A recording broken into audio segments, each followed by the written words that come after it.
Gidakop sa kapulisan ang usa ka 23 anyos nga lalaki nga gingong nangawat og cellphone kinsa mikatkat sa atop sa usa ka panimalay sa General Santos City.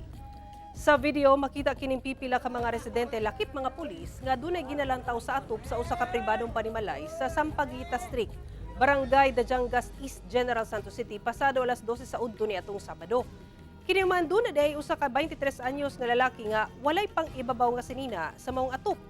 Gipakanaog kini og dayong gidakop sa kapulisan. Sumala sa kapulisan, gingong nangawat kuno og cellphone ang maong lalaki sa panimalay sa usa ka babaeng biktima nga taga Sarangani niadtong Biyernes. Apan natawagan kuno kini sa maong biktima.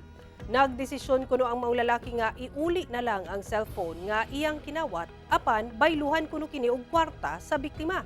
Apan pag-abot sa lugar nga ilang gisabutan kung asa sila magkita, kalit kunong midagan ang maong lalaki human nahadlok dihang miduol ang daghang mga tao kanila.